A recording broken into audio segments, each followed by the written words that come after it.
رکھو دعا میں تکبر کبھی مت کرو. تکبر نہیں کرو دعا میں. تکبر کیا ہے کہ اللہ کے سامنے روتے ہوئے شرم آ رہی ہے, یہ بہت بڑا تکبر ہے. دیکھو کسی دنیا دار سیٹھ کے سامنے انسان کو روتے ہوئے بھیک مانگتے ہوئے شرم آ جائے, یہ غیرت کا تقاضا ہے. تو دعا میں اللہ کے سامنے گڑ گڑاتے ہوئے عار محسوس نہ کیا کرو. ایک ٹیکنیکل فالٹ لوگوں میں دیکھتا ہوں میں, جب دعا مانگتے ہیں تو منہ پہ یوں کر لیتے ہیں, یوں کر چھپا دیتے ہیں منہ اپنا. پتہ نہیں لوگوں سے شرم آ رہی ہے آپ کو, کیا ہو رہا ہے یار. انسان کے سامنے آنسو بہانا بے عزتی کی بات ہے, استغنا کے خلاف. اپنی حاجت لوگوں کے سامنے بیان بولو نہ کی جائے. اگر آپ نے کر دی, آپ کسی کے سامنے رو دیے, اس کی نظر میں آپ کی عزت کیا ہو جائے گی, کم. مت رو, اپنے آنسو چھپاؤ لوگوں کے سامنے. ہمارے حضرت فرمایا کرتے تھے اپنی بیماریاں بھی چھپاؤ. کوئی بیماری ہے کس کے بیان کرو, بولو. لوگوں کا نہ گیت گاؤں, میرے یہ مسئلہ, میرے یہ مسئلہ, میرے گردے میں مسئلہ, میرے پھیپڑے میں مسئلہ, میرے گلے. کسی کے سامنے بیٹھ جاؤ نا آج, اپنے دکھ ایسے بیان کرے گا لپٹ کے رونے کا دل کرتا ہے اس سے, ایسے. حالانکہ فٹ فاٹ ہوگا, میرے ساتھ یہ مسئلہ, میرے ساتھ یہ مسئلہ, میرے ساتھ یہ مسئلہ. بھائی تیرے ساتھ کوئی اچھا کام بھی قدرت نے کیا ہے. حضرت حکیم الامہ مولانا اشرف علی تھانوی رحمہ اللہ تعالیٰ کو حضرت ڈاکٹر عبدالحی صاحب رحمہ اللہ نے خط لکھا, مسئلے لکھے نا حضرت, یہ مسئلہ, یہ مسئلہ, یہ ٹینشن, یہ پریشانی, یہ پریشانی, یہ پریشانی, یہ پریشانی, آپ دعا فرمائیں. تو انہوں نے لکھا افسوس ساری ناشکری کی باتیں لکھی ہیں, شکر کا ایک جملہ بھی بولو نہیں لکھا. پہلے شیخ اس طرح کے ہوتے تھے کہ آپ کے اندر جو فالٹ ہے نا اس کی اصلاح کرتے تھے. اب بھی ہوتے ہیں, بہت سے لوگ اچھے ہیں, لیکن بہت سے ڈرامے بازی بھی آ گئی ہے اس میں.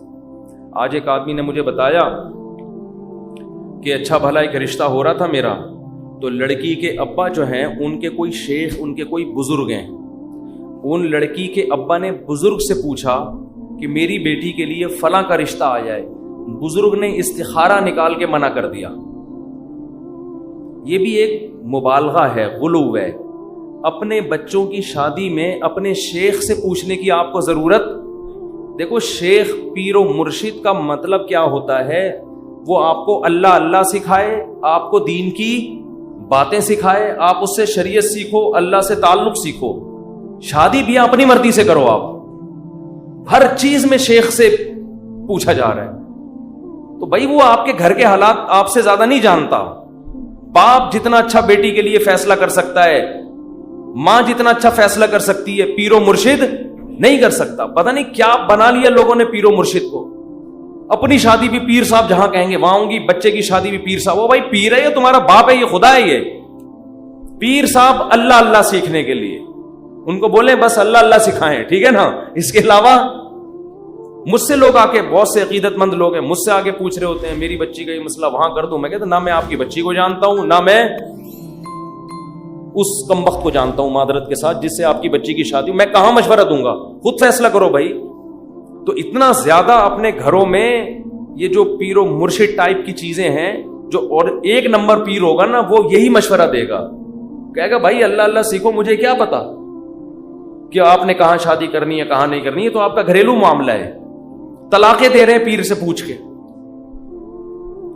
طلاقیں کس سے پوچھ کے دے رہے ہیں, پیر و مرشد سے پوچھ کے.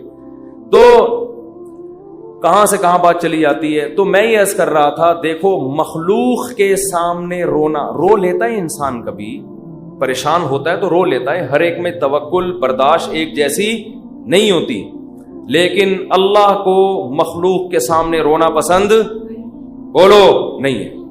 میری عادت ہے, میں اپنے بھی کچھ معمولات کبھی کبھار بتا دیتا ہوں. کبھی اللہ نہ کرے کوئی بیماری آئے, اللہ نہ کرے, تو میں کبھی دعا کی درخواست بھی مسجد میں اعلان نہیں کرواتا. جیسے 8-10 سال پہلے مجھے ملیریا ہو گیا تھا, کافی رمضان میں ہوا, کافی بیمار, اور ملیریا بھی اپنی حماقتوں سے ہوا, احتیاط نہیں کی, اور ہو گیا تو بھی ٹیسٹ نہیں کرایا. فنٹر گیری چل رہی تھی اس وقت, تھوڑی انسان ذرا اور ینگ ہوتا ہے تو فنٹر پنا اس میں زیادہ ہوتا ہے. ٹیسٹ کروا لیتا, ٹائم پہ علاج ہو جاتا تو مسئلہ نہیں بنتا. بخار ہوا, اتر رہا ہے, چڑھ رہا ہے بخار, فنٹر گیری میں ہی ہم زندگی گزار رہے ہیں, وہ بہت ہی خطرناک ہو گیا. یہاں مؤذن، میں مارکیٹ سے شارٹ ہو گیا، 10-12 سال پرانی بات ہے، مارکیٹ سے جب بھی کوئی چیز شارٹ ہوتی ہے جو ہر وقت اویلیبل ہو تو لوگوں کو ٹینشن ہوتی ہے۔ مؤذن صاحب نے یہاں اعلان کر دیا امام صاحب کی طبیعت بہت خراب ہے، تمام حضرات سے دعاؤں کی درخواست۔ میں نے مؤذن صاحب کی کھچائی کی، میں نے کہا میں نے آپ کو کہا ہے کہ آپ پبلک کو بتائیں کہ امام صاحب کی طبیعت خراب ہے، کیا ضرورت ہے شور مچانے کی؟ طبیعت کا ٹھیک ہونا، طبیعت کا خراب ہونا، یہ سب چیزیں نیچرل ہیں، نارمل ہیں، کبھی ٹھیک ہوگا، کبھی خراب ہوگا، کبھی مرے گا، کبھی جیے گا، ہر چیز کی مسجد سے اناؤنسمنٹ۔ پھر لوگوں کے فون آنا شروع، سنا ہے آپ بیمار ہو گئے، وہ ایک درد سر بن جاتے ہیں انسان کے لیے۔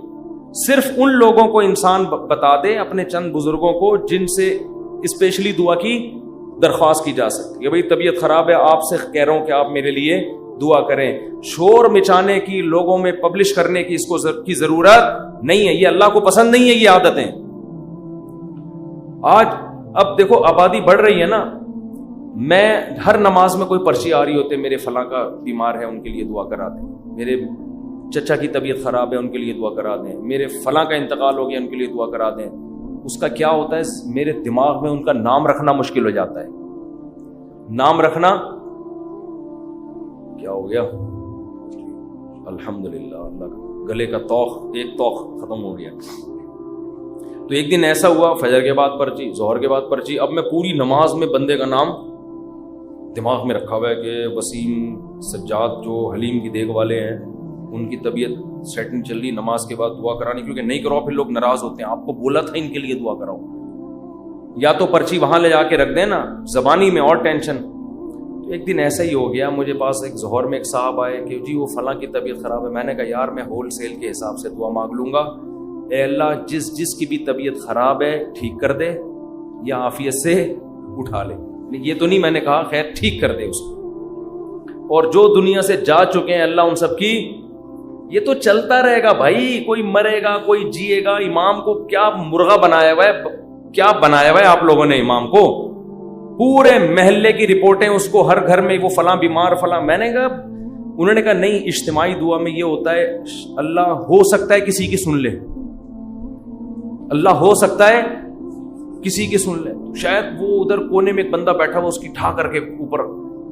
میں نے کہا دیکھو دعا اس کی زیادہ قبول ہوتی ہے جو درد دل سے مانگتا ہے، اور درد دل سے آپ کے ریلیٹو مانگیں گے، کسی کو کیا پتا کہ سجاد حلیم والا کون ہے، وسیم کباڑ والا کون ہے، سلیم گولے گنڈے والا کون ہے، اور شریف پنچر والا کون ہے، کسی کو کیا پتا یار۔ جب اس طرح دعائیں مانگیں گے لوگ کہیں گے اللہ ہے وہ ٹھیک کر دے، تیری مرضی، نہیں بھی کر تو کوئی اتنی بڑی ٹینشن والی بات نہیں ہے۔ آپ اپنے خاص محبت والے چاہنے والوں کو بتایا کرو، کوئی بزرگ ہیں جن سے تعلق ہے، یا امام سے خود کہہ دو کہ مفتی صاحب میرے فلاں کی طبیعت خراب ہے آپ دعا کر دیں، کیونکہ آپ کو عقیدت ہے امام صاحب سے شاید ان کی دعا، تو انسان کھڑے کھڑے وہی دعا کر دے، یہ سنت ہے۔ صحابہ نبی کے پاس آ کے یہ نہیں کہتے تھے کہ مسجد نبوی میں فلاں کے لیے دعا کروا دیں، صحابہ یہ کہتے تھے یا رسول اللہ آپ میرے لیے یہ دعا کر دیں، نبی اسی وقت کھڑے کھڑے ان کے لیے دعا کرتے تھے، اور بہت دفعہ سامنے قبول بھی ہو جاتی تھی۔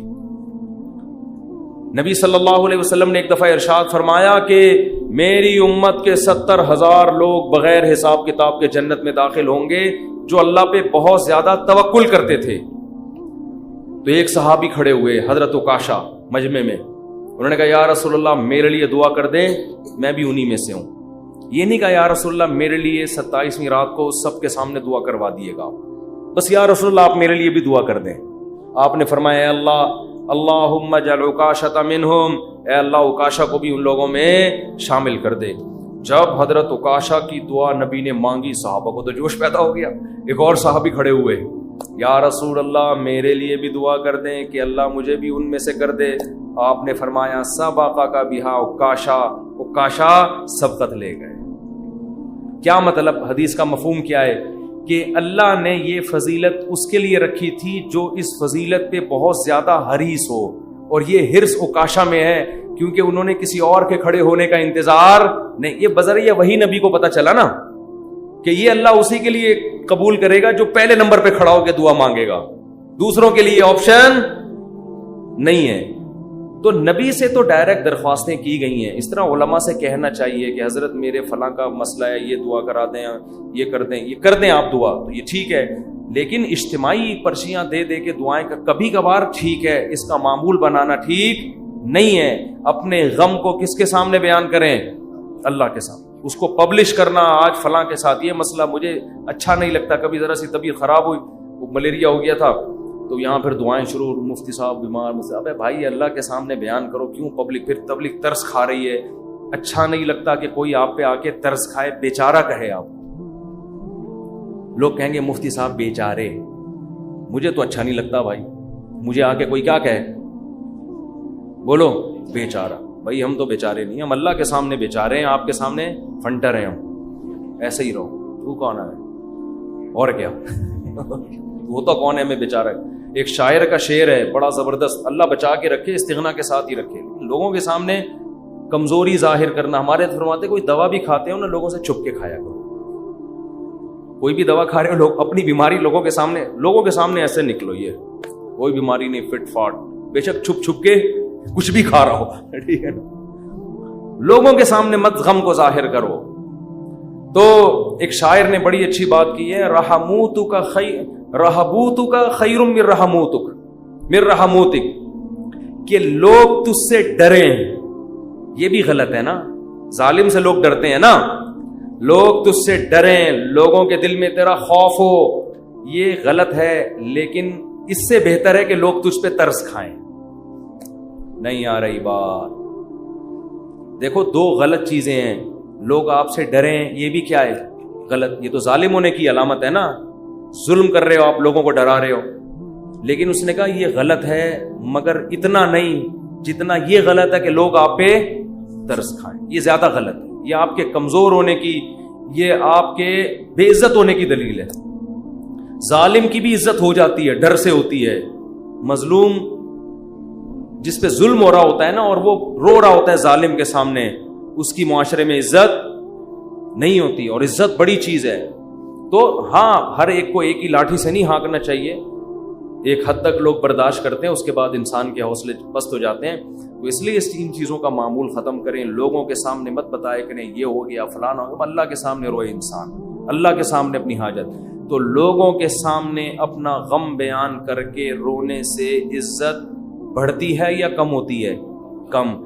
اللہ کے سامنے رونے سے, اپنا غم بیان کرنے سے عزت کم نہیں ہوتی, بلکہ اللہ کی نظر میں عزت بڑھ جاتی ہے. ہمارا معاملہ الٹا ہے, پبلک کے سامنے روتے ہیں اور اللہ کے سامنے روتے ہوئے ہمیں شرم آتی ہے. میں نے دیکھا لوگ دعا میں منہ پہ ہاتھ رکھ لیتے ہیں, اگر ان کو کبھی رونا بھی آ رہا ہو, بھائی کھلے عام رو, کوئی مسئلہ نہیں ہے, یہ اللہ کے سامنے رو رہے ہو. ہاں لوگوں کو دکھانے کے لیے مت رو. آج کل ٹیلی ویژن میں اس قسم کی چیزیں بھی موجود ہیں, پروگرام چل رہے ہوتے ہیں رونے کے, اشتہار لگے ہوتے ہیں ہمارے ہاں, رو رو کے دعائیں مانگی جائیں گی. آدمی حیران ہوتا ہے, تم نے پہلے سے اشتہار لگا دیا اور بالفرض تمہیں رونا نہیں آیا تو پبلک کہے گی تم نے اعلان تو یہ کیا تھا رو رو کے دعائیں مانگی جائیں گی, کم بخت رو کیوں نہیں رہا ہے اب؟ تو یہ ناٹک اور یہ ڈرامے اللہ کو پسند نہیں ہے. اور کمال کی بات یہ ہے کہ ہمارے نبی نے فرمایا اللہ سے رو کے دعا مانگو, رونا نہ آئے تو ٹینشن کی بات نہیں ہے, رونے والی صورت بنا لو, انداز رونے والا ہو, اسٹائل رونے والا ہو, جیسے بھکاری مانگ رہے ہوتے ہیں. دیکھو رونا نہ آئے اور انداز رونے والا بنا لے, یہ رونے سے بھی زیادہ بہتر ہے, کیونکہ اللہ کہتا ہے کہ اس کے بس میں جو ہے وہ اس نے چھوڑا نہیں ہے. کیونکہ جب رونا آتا ہے تو دعا میں دل لگتا ہے, رونا نہیں آتا تو دعا میں دل نہیں لگتا, پھر بھی انسان مانگتا ہے. یہ ادا اللہ کو زیادہ پسند ہے. بہت مشکل ہے بات سمجھانا, بہت. آج کل لوگ کہتے ہیں نا عبادت میں دل ہی نہیں لگ رہا. ارے عبادت میں دل لگے گا تو وہ تو مزہ آئے گا نا عبادت میں. کمال تو جب ہے جب دل نہ لگے پھر بھی کرو عبادت, پھر بھی عبادت کرے انسان. تو اللہ کے سامنے روتے ہوئے شرم محسوس بولو نہیں کرنے.